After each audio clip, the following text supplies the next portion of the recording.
Day 107. Thousands of demonstrators held simultaneous rallies in Tel Aviv, outside Prime Minister Netanyahu's Caesarea home, and Jerusalem last night to pressure the government to do more to immediately release the more than 130 hostages held in Gaza by Palestinian terrorists since the October 7th onslaught. The rallies featured speakers who demanded an end to the fighting in Gaza and an exchange with Hamas for the hostages' return. Hamas has demanded a ceasefire as one of the several preconditions for any deal. Separate anti-government rallies were also held in Tel Aviv, Haifa and Jerusalem, calling for Prime Minister Benjamin Netanyahu's resignation. This past week, member of the Security Cabinet, Gadi Eisenkot, who has lost a son and nephew in the fighting in Gaza, joined the ranks of those calling for early elections and casting doubt whether the aim of eliminating Hamas is realistic. Jewish American rapper Matisyahu kicked off the main rally in Tel Aviv at what is now known as Hostage Square, telling the crowd, "You'll have my voice, and I'll be thinking of the return of the hostages." Shira al-Bag, whose daughter Liri, aged 18, is still being held hostage in Gaza, told the Tel Aviv crowd that life feels like death for her. "Thoughts of her daughter never leave me," she said. "I wake up alive and go to bed feeling dead."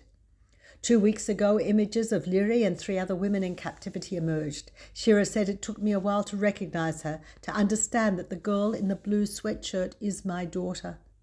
Hamas is believed to be holding 14 female hostages. Chen Goldstein-Almog, who was abducted to Gaza on October 7th from Kibbutz Kfar Aza and returned with her children during a week-long ceasefire and prisoner swap in late November, spoke about the plight of women in captivity. "They are injured emotionally and physically," said Goldstein-Almog. "I keep asking myself whether we're doing enough to bring them back." Goldstein-Almog's husband and eldest daughter were murdered on October 7th. The IDF has confirmed the deaths of 27 of those still being held by Hamas, citing new intelligence and findings obtained by troops operating in Gaza. One more person is listed as missing since October 7th, fate unknown.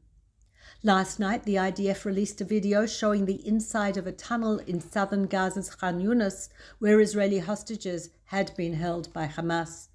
The tunnel is approximately 830 meters in length and was dug 20 meters below the ground. The entrance was from inside the home of a Hamas terrorist. Troops fought a number of gunmen when they entered the tunnel. It was rigged with explosives and blast doors. The soldiers found a central chamber where, according to the testimonies of hostages who have returned from Gaza, they spent most of their time. There were also 5 barred cells. IDF spokesman Rear Admiral Daniel Hagari said the hostages were held in harsh and inhumane conditions. The underground cell was mouldy and airless. Among the objects found in the tunnel were drawings by 5-year-old Emilia Aloni, who was freed in November during a temporary ceasefire. But no hostages were found in the tunnel when the troops arrived. This is Peter Jones-Pellach reporting for NCJWA, Australia.